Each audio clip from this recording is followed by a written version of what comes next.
Welcome to the ANEW Body Insight podcast, empowering and inspiring your journey to optimal health. Hosted by Dr. Supatra Tovar, clinical psychologist, registered dietitian, fitness expert, and author of Deprogrammed Diet Culture. Rethink your relationship with food, heal your mind, and live a diet-free life. And Chantal Donnelly, physical therapist and author of Settled, How to Find Calm in a Stress-Inducing World. We follow our guests' journey to optimal health, providing you with the keys to unlock your own wellness path. Tune in and evolve with us.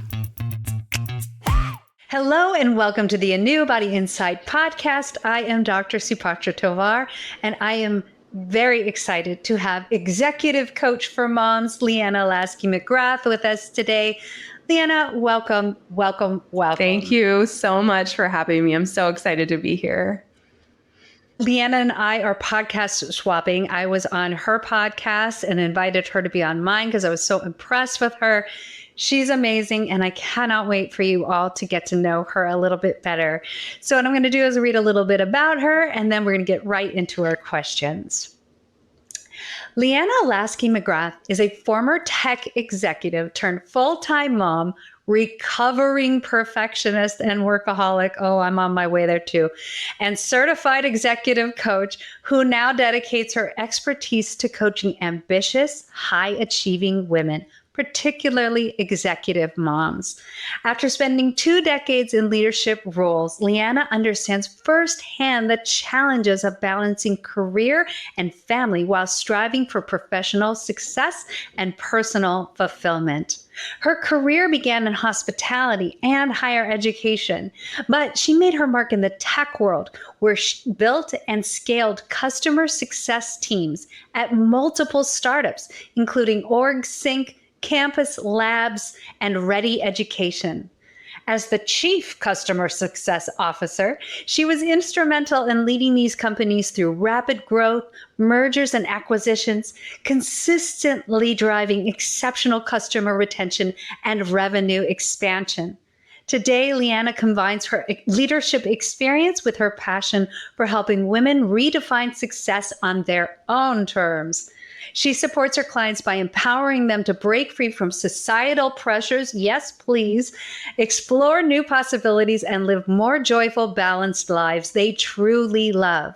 Leanna holds a BA in psychology and mathematics from West Virginia Wesleyan College, and leadership and entrepreneurship from SMU Cox School of Business. She is also an associate certified coach through the International Coach Federation and a certified professional career coach. You have so much in your bio, Leanna. It is so lovely to meet you. Well, meet you on here. We met before. Yes, thank you so much. It's so fun to hear that read out loud. So thank you. Right? Whoa. Okay, I did all that. That's amazing. And I love that you are a recovering perfectionist. I want to hear about this shift from being this amazing tech executive to becoming a full-time mom and now executive coach.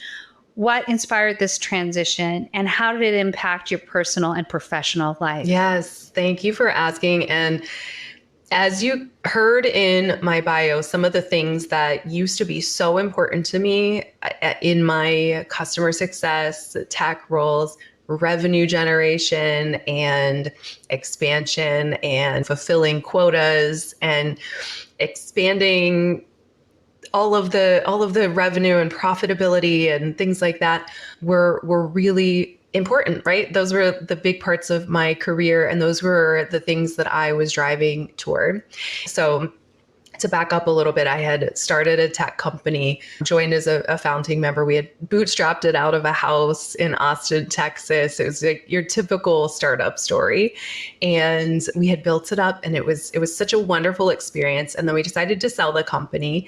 And then we went through a merger, and it was just it was a very high stress environment, very challenging as we had this takeover and kind of lost a lot of the team that we had built. And my husband and I had decided that we would start to try to have a baby once we sold the company. Because, I mean, when you're in the startup environment, you're working so much. I mean, it's 60 to 80-hour work weeks. You're living and breathing the company, right? Because it's like you're sprinting, you're at a sprint pace all the time. And so totally, we decided that we would start trying after we sold the company. And then of course, all this other stuff happened and my body was not ready for that. And so it ended up taking us quite a long time and a journey through infertility. And so 4 years later, I had my baby, which was very exciting. And it was after I transitioned out of that. And I think my body was finally like, okay, I can breathe again and relax a little bit, and took a lot of the stress off. And so once we had her, it took so long to get her. And then I was in another role leading another tech startup.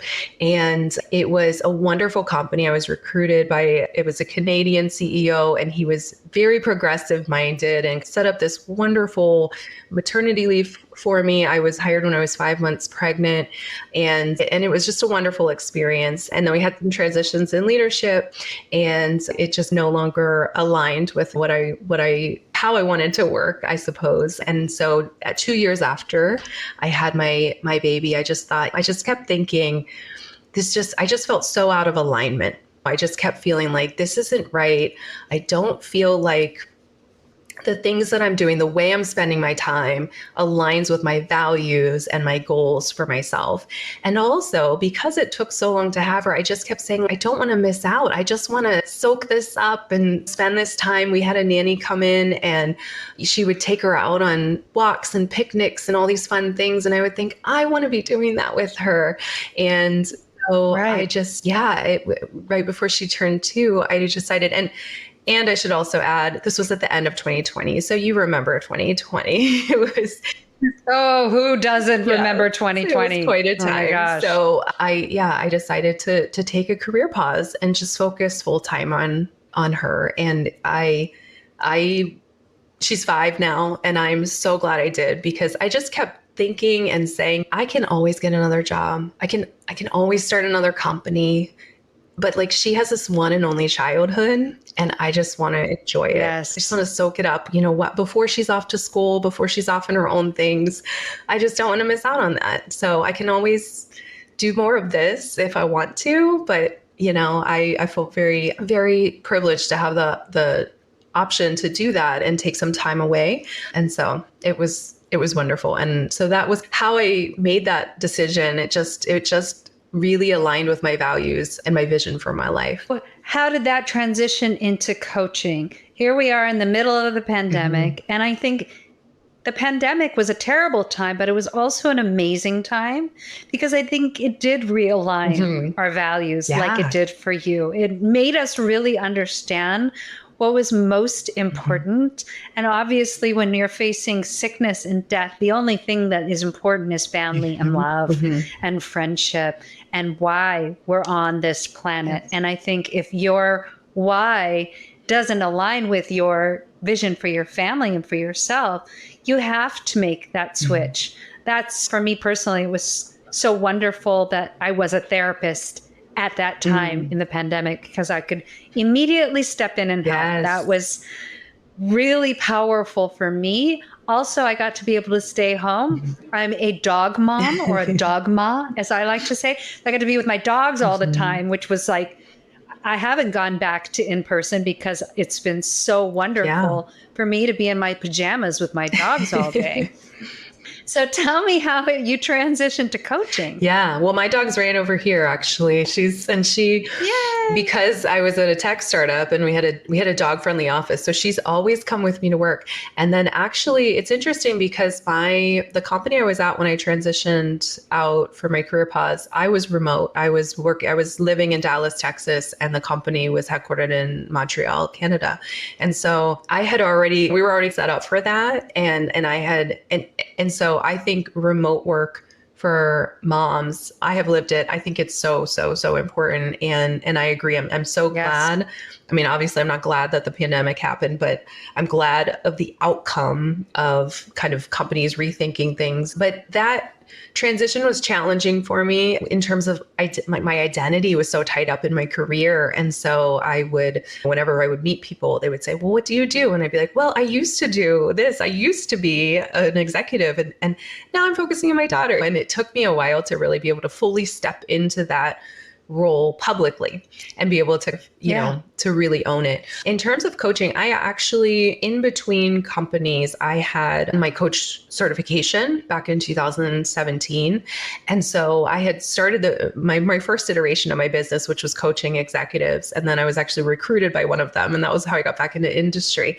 So I already had my certification and I took about a 2-year career pause. And then I actually had a friend who was also an executive and she had a baby. She decided to take about 6 months off and then she was going back to another executive role. And she asked me, since I'm in the coaching world, she said, can you recommend an executive coach, like someone who can help me with the leadership aspects and managing my team and everything like that, but also who is a mom of a young child who can kind of help me stay in check with my work-life balance and make sure that I'm prioritizing appropriately, that I have that space to talk to someone. And I said, I don't know anyone like that. I don't know any. I have a huge coach network, but I don't know anyone like that. And so that was what then I thought I could be that person. And so that was really then whenever I restarted my business and I was thinking of who do I really want to work with this time around as I'm relaunching my business. And it just made sense that I would work with executive moms. And it's been amazing and so rewarding and so fun because I can really help with both sides of the house, if you will, in terms of what's it like at work and what's it like at home. Yes, because you have lived experience, and I think that that's so valuable. Give me a picture of a typical client. What is this woman out there struggling with? What are they doing usually for work? And where are their issues and problems? Because I think for most women, we really struggle because we're given this message, we have to do it all. Mm-hmm. We need to be the best wife. We have to have the best body. We need to be the best at our job. It's always about being perfect in everything. Yes. Is that the type of woman that comes to you? 100%. And I think that these are women who are high achieving, who have climbed that corporate ladder. As previously, what would happen is women would have babies earlier, right? And the statistics show that it's moving later. And so I think what's happening is as we're having babies later, we're building our careers first generally, right? That happens a lot of times. And so we fall in love with our careers. The stress maybe may delay things, or we may purposefully delay things because we want to get more established in our career. But we're so used to being really good at things and achieving. And then whenever we have a baby, number one, we don't know how to do that, right? They don't come with a manual. There's not an onboarding process. There's no like formal training. And so we feel like, I wish there was. I always think we have to go to the DMV and take a test to be driving a car. Yeah. Why would we not have to be a parent? Yeah, well, and I remember we did do some classes at the hospital. I mean, I'm an education. I love learning. So I'm going to take any class that is available. So we did take classes at the hospital, but it prepared us for birth and it prepared us for some of the like logistic, like changing a diaper, and we took a breastfeeding class and just like how to do some of the things, but it wasn't how to parent and how to support your child emotionally whenever they're having a meltdown, really big emotions and things like that. And so it really, I mean, I remember we were in the hospital and they were like, okay, you can go home. And my husband and I looked at each other like, we can, like, we're responsible for another life. What do we do? So I think that these women are generally expecting that they're going to be amazing at that role as well. And unfortunately, we don't feel like we are. We probably are way better than we ever give ourselves credit for it. But it feels like whenever your baby's crying and you can't figure out why, and you can't figure out how to help them, you just feel like, I'm such a failure. Like, why can't I figure this out? And whenever something's going on with your little one, you just want to fix it. And you're so good at your job at solving problems, and you have built a career generally on solving problems. And then you have this new situation and a new person in your life to take care of. And there are so many, I don't want to say problems to solve, but so many things to figure out. And so it can be quite challenging in that transition. And so I think a lot of the women I work with are newer mothers who are figuring that out. Mm-hmm. Also, women who have been mothers for years, but are still struggling through finding the right balance, and really trying to figure out how to prioritize their family and set boundaries at work. It's so amazing how I work with so many executive women who can lead a team, who can stand up in front of hundreds of people and deliver an amazing presentation, who can hire and fire and command a room. But when it comes to advocating for herself, when it comes to setting boundaries with her boss, those things are really big challenges. And so I think that those are generally the women that I work with, are the ones who are struggling with the imposter syndrome, the perfectionism, the seeing their work as how they bring value to the world, and trying to continuously chase that value and by working more, and then just not being able to make ends meet with the limited time that we have, and not feeling like we can ever do enough. I think we are actually conditioned to be this way. I think from a very young age, and this is really once women started to come out into the workforce more and be a part of the workforce, it was an unspoken expectation that they do everything perfectly. Yes. Even if it was when they weren't in leadership roles and they were more in the administrative roles, they had to be perfect. They had to look perfect. They couldn't necessarily speak up. There were a lot of double standards when it came to women in leadership. And so a woman, if she was assertive, she would be labeled as bossy. A man would be labeled as a leader. And so it has been, I think, a very difficult road for women to navigate through. And that, I think, is at the heart of perfectionism. So you suffered from this as well, and you call yourself a recovering perfectionist, which I love, and I'm working towards too, because I definitely have to fight this myself. What are the strategies? Please help us let go of perfectionism in career and professional life. How do we do this? Yeah, so I call myself a recovering perfectionist, because I think when we are in recovery, it means we're trying. It's not like it goes away. And I think so many things. And about what you just said, I think that our society really expects women to work like we don't have kids, and to parent like we don't have a job. And it's just these ridiculously high, unachievable standards that we are held to. And so I think one of the things is just recognizing that we are set up to fail if perfection is the goal. There's no way that we can physically do that. I think learning about the societal impact, the societal expectations, there's a lot of research out there. And Dr. Amy Deal actually recently, she and her research partner, a study, it was in Fast Company, and they published a book about it as well. But it talks about how they did a study on 34 different metrics and found that women in the workplace are just never quite right.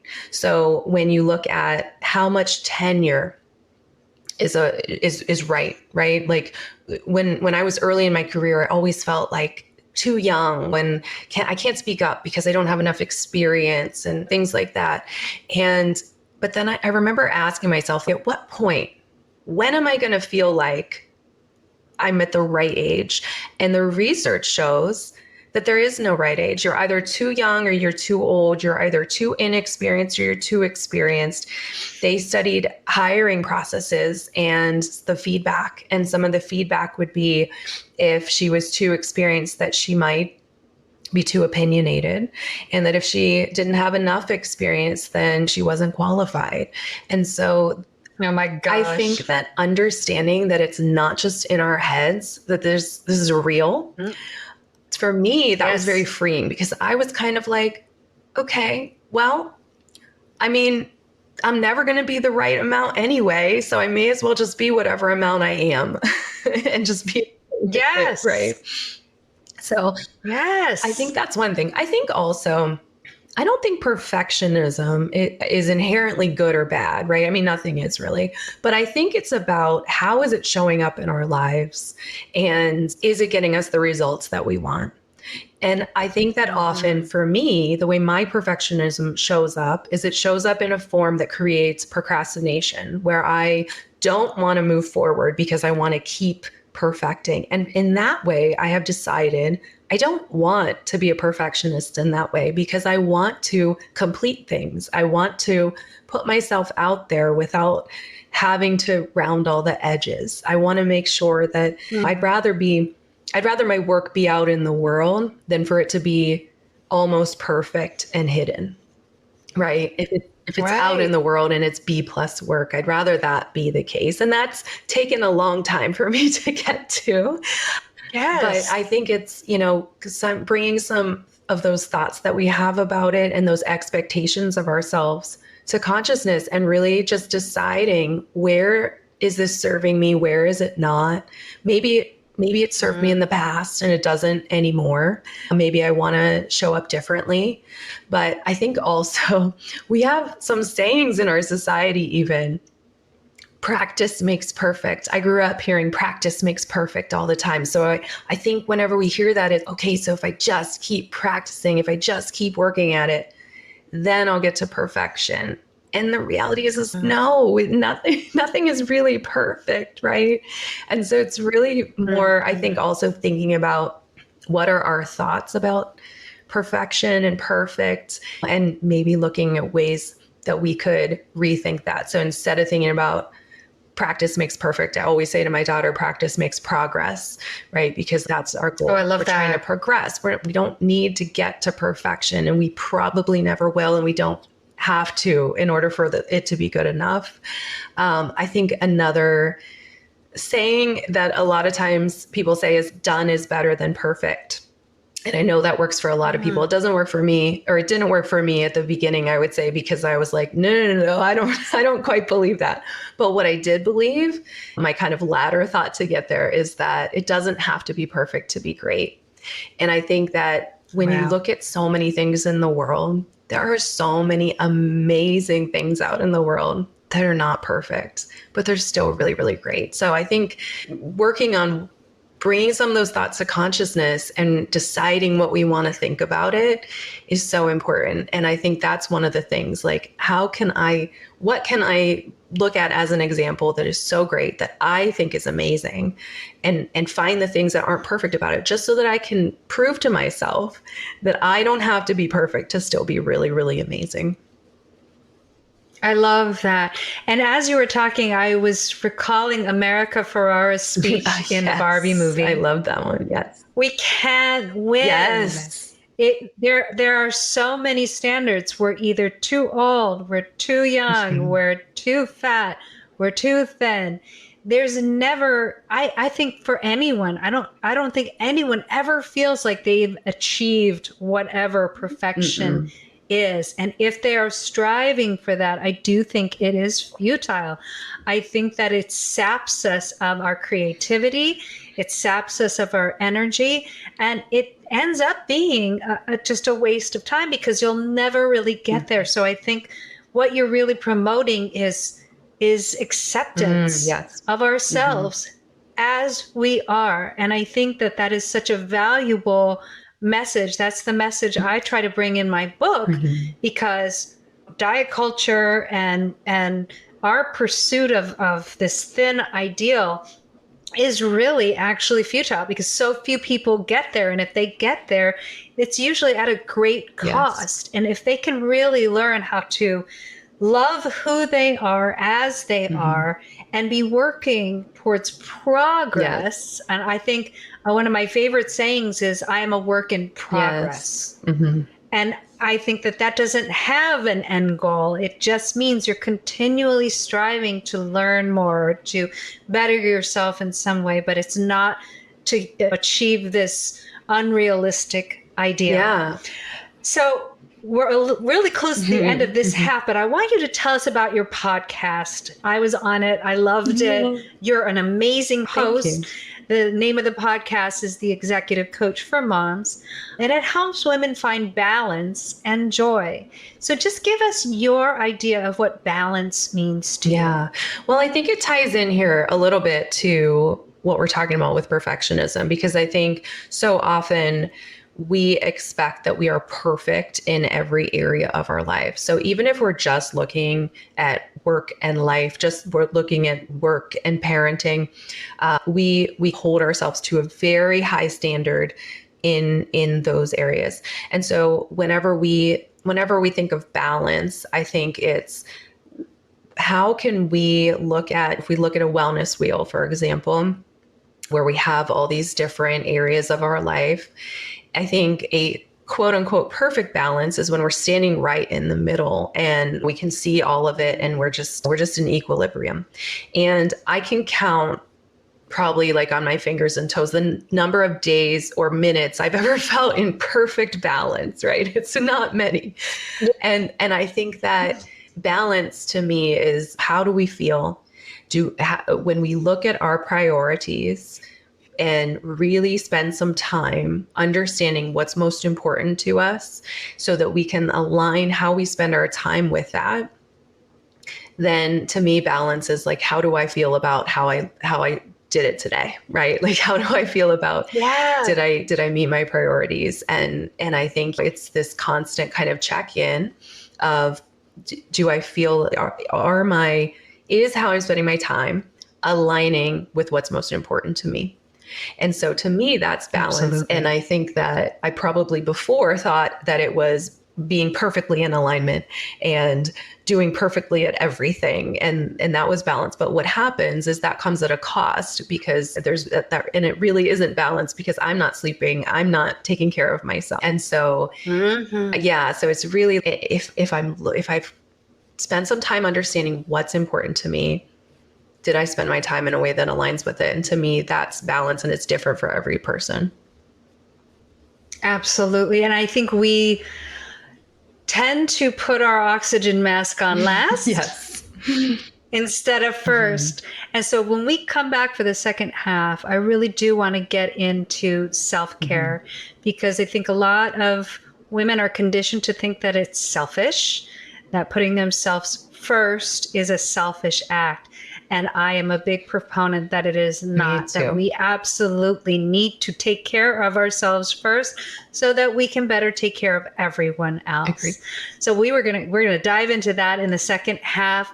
So thank you so much for this first half. And thank you all for joining us. Tune in next week for the second half of this wonderful interview with the amazing executive coach for moms, Leanna Laskey McGrath. Thanks, Leanna. Thank you so much.